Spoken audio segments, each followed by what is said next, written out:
Apakah karya seseorang akan dihargai ketika orangnya sudah tidak ada?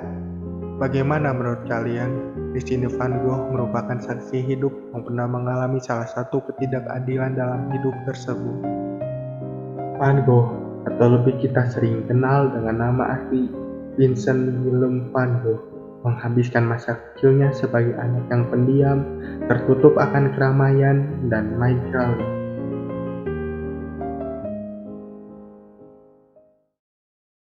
Van Gogh menghabiskan masa mudanya berkelana, mencari inspirasi akan ketidakpastian dan kerelativitasan hidup, masa mudanya yang penuh ambisi dan tujuan.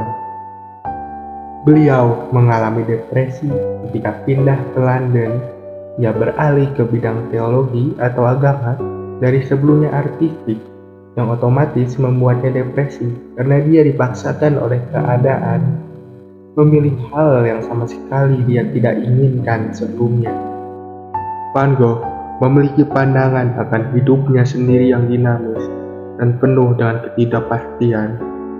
Dia adalah salah satu seniman yang menggabungkan seni, ilmu pengetahuan, dan unsur relativitas dengan kondisi sosial pada zamannya, yang bisa dibilang orang pintar di antara orang bodoh yang jumlahnya sedikit.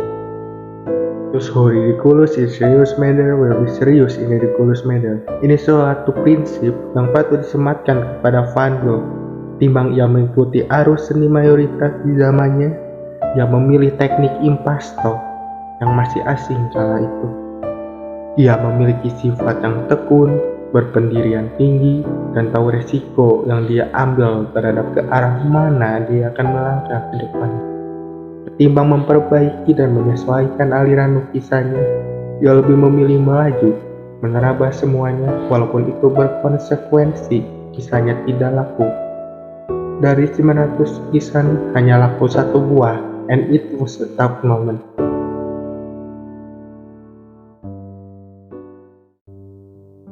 Starry Night, atau diterjemahkan sebagai Malam Berbintang, merupakan salah satu hasil mahakarya Van Gogh yang paling terkenal.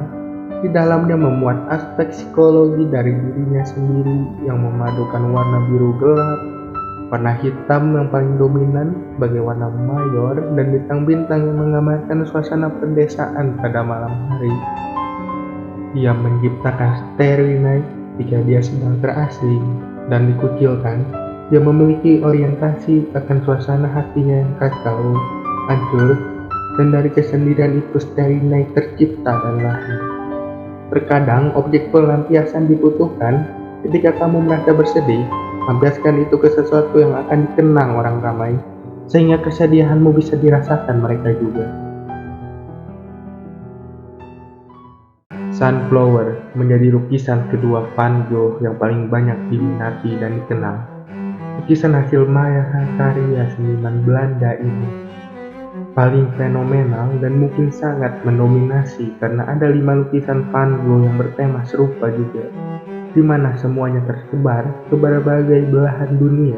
Lukisan Sunflower ini menggambarkan bunga matahari yang masih menjadi kuncup, mulai mekar sempurna, hingga akhirnya layu, menggambarkan siklus hidup yang monoton. Biarkan kehidupan menjadi indah seperti bunga musim panas dan kematian sebagai daun musim gugur, merupakan quotes Van Gogh yang terkenal karena menggambarkan siklus hidup seperti lukisannya sendiri, yaitu The Sunflower. Anda menghabiskan banyak waktu untuk memahami satu objek. Saya menghabiskan banyak waktu untuk menggambarkan objek tersebut. Begitulah Vincent van Gogh berkata.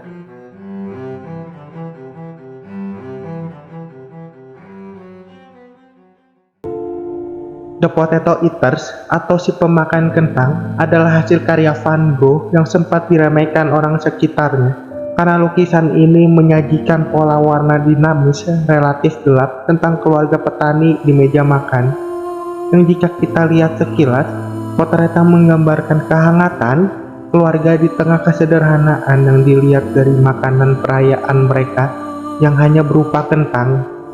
Van Gogh di lubuk hatinya terdalam memiliki keinginan untuk berkeluarga, tetapi apa daya kisah cintanya yang pilu terkenal ketika ia sudah tidak ada.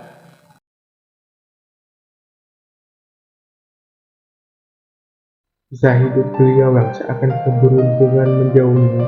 Seiring umurnya bertambah dan waktu berkurang, tambah lagi dia pernah memotong kuping telinganya, dan cerita ini menjadi cerita paling terkenal dari perjalanan sang maestro seni tersebut.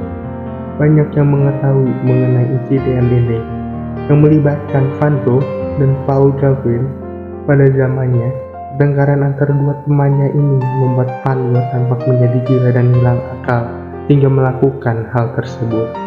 Setelah memotong kupingnya sendiri dan mengalami halusinasi serta berbagai masalah psikologis, ia secara sukarela karena menyadari kondisi kejiwaannya yang mulai tidak stabil. Dia mendaftarkan dirinya sendiri ke salah satu rumah sakit jiwa di Saint Paul di Paris, Prancis, yang kemudian berganti nama menjadi Klinik Van Gogh dari Mei 1889 sampai Mei 1890. Di masa dia dikucilkan tersebut, ide brilian, gila, dan maju berkembang dalam benaknya. The more you learn, the more you see. Selama pengasingan tersebut, lisan beliau sepi dan rapat, tetapi pemikirannya ramai, seperti beliau sudah memikirkan nihilisme dari kehidupannya saat itu.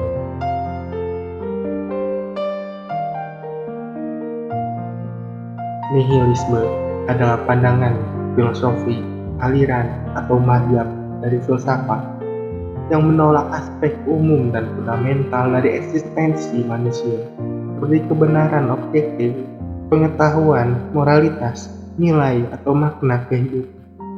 Jadi eksistensi kita sebenarnya kosong dan tidak ada, baik itu kehidupan, objek, benda, pencapaian, perolehan, dan semuanya pasti akan kosong dan tidak berbuah apapun sekeras Anda berusaha. Ketika Anda menginginkan kehidupan, tapi lingkungan memusuhi Anda, walaupun Anda sekeras apapun berusaha, hasilnya tetap akan nihil. Maka di saat itulah Anda mulai memikirkan untuk meninggalkan dunia yang penuh dengan ketidakpastian ini. Kita tidak bisa memilih kapan keberuntungan akan datang. Tapi bagaimana jika keberuntungan itu memang tidak pernah singgah sama sekali? 29 Juli 1890, Vincent Willem van Gogh menghembuskan nafas terakhirnya dalam masa perawatan. Setelah sebelumnya 27 Juli 1890, ia menembak dada kirinya dengan sepucuk revolver. Setelah kematiannya pada Juli 1890, gaya artistik Van Gogh sebagian besar digabungkan oleh Fauves dan ekspresionis yang akhirnya mendapatkan popularitas luas karena ekspresifnya, warna-warna cerah, dan penerapannya. Kamu mempunyai dua pilihan, bahkan lebih. Setiap keputusan yang kalian ambil itu mengubah diri kamu, orang sekitar kamu, dan tentu saja kamu menonton channel ini karena sebuah alasan. Salah satu bentuk dari keputusan yang banyak tersebut adalah mengklik video ini, yang merupakan suatu bentuk keputusan yang banyak, bahkan tidak terhingga, karena kamu bisa saja mengklik video yang ada di atas video kamu, ataupun yang ada di list terbang.